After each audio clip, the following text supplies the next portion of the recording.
আমরা আশার আলো চ্যারিটেবল ফাউন্ডেশনের পক্ষ থেকে পারুলিয়া গ্রামে এসেছি। এক দিদি আছে জ্যোৎস্না বাউরি। এই জ্যোৎস্না বাউরি দিদির যে অসহায় অবস্থা সেটা গ্রামের লোকজন আমাদেরকে বলে যে স্বামী কাজ করতে পারে না, কোথাও কাজে নেয় না, আঙুলগুলো সত্যিই আঙুলের অবস্থা খুবই আঙুলগুলো কাটাও গেছে দাদা। গ্রামবাসীর আহ্বানে আমরা এখানে আসি।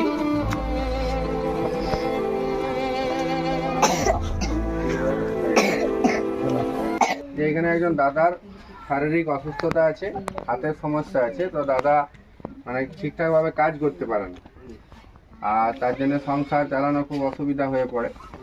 তো দাদার একটু হাতটা আমরা দেখতে চাই, দাদার কি সমস্যা হয়েছিল একটু যদি বলো তাহলে ভালো হয়। হ্যাঁ বলো, কি সমস্যা হয়েছিল? 6 বছর বয়স। 6 বছর বয়সে আমাদের উৎসব হয়েছিল কালী পুজোর চৈত্র মাসে। তখন ফটকা ফাটাফাটি করছিল খুবই, সেই ওরা মিস ফটকা পুড়ে নিছিল। তো সেইটি চিড়ি পলিথিনটা বাইর করে আর হাতে দাবা দিয়ে বাসে দাবা করে আগুন ঠেকাইছিল। যেমনি বাস্ট হয়ে যায় আঙুলটা ছিঁড়ে চলে গেল। আচ্ছা, আর এখন এই বিবাহিত বিয়ে করেছে তো নাকি? এখন এখন কি সমস্যা হয়েছে? এই দিদি তো কাজ করতে পারছে না। কি করে রাজমিস্ত্রি করতে গেছে।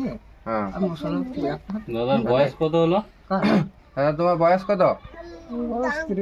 30 বছর। হাতটা একটু দেখাবে? এই তো হাতের আর এখন আর কিছু কাজ করে না, ঘরেই বসে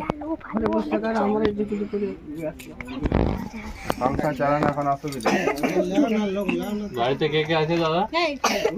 বাড়িতে কে কে আছে? মানে যৌথ ফ্যামিলি? সবাই মিলে থাকো? আচ্ছা, কি করে করতে পারবে? হাতে একবার প্রবলেম, তাহলে কি করে কর্ম করে সংসার চালাতে পারবে? আর কাজে কেউ লাই না? না, কি করে সমস্যা? তোমার ধানও বানতে লাগবে, রাজমিস্ত্রিও খাটতে লাগবে, সংসার চালাই খুব কষ্ট করে চালাই। যা দলের শ্বশুরেরা দেয় আর এমনি ঘরে আমরা বাম মাইয়া এখন বয়স, যতদিন বাম্মা ততদিন ভাইরা দিবে। বাইরে দিবে। আচ্ছা, কিছু পোশাক আমাদেরকে পোশাকের জন্য বলেছিল, শাড়ি আর কিছু খাবার টাবার নিয়ে এসেছি। তো এটা আমাদের তরফ থেকে আমরা যতটা পেরেছি দেবার চেষ্টা করি। এবার যদি আরো মানুষ সবাই হেল্প করে তো সেই হেল্প আমরা তোমাদের কাছে পৌঁছাই দেব, ঠিক আছে? তোমরা সবাই চাও তো যে দিদিকে হেল্প করি? সবাই বলো।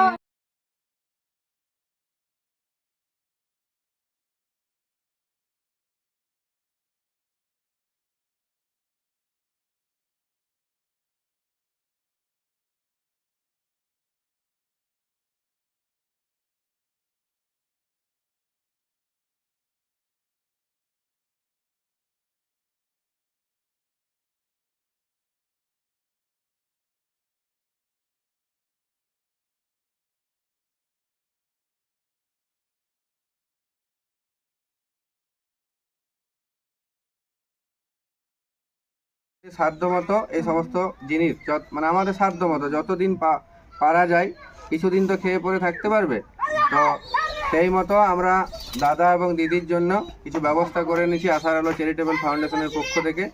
তার সাথে আছে বস্ত্র আছে, দাদার একটা টি-শার্ট আছে, একটা দুটো শাড়ি আছে এবং কিছু নিত্য প্রয়োজনীয় খাদ্য দ্রব্যাদি আছে। তো মানুষের কাছে আহ্বান জানাবো যে এই পরিবারটির পাশে যেন মানুষ দাঁড়াতে পারে এবং তোমাদের যা সাহায্যের দরকার তোমরা সেটা বলতে পারো।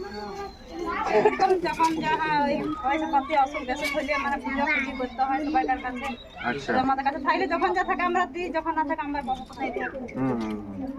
সেদিন তো বাবা সব কথাই বললাম আমি, আমার বৌমা বসে না থাকলে সেই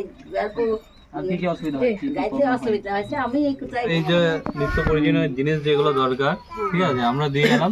তো এইগুলো পেয়ে তোমরা খুশি হয়েছো?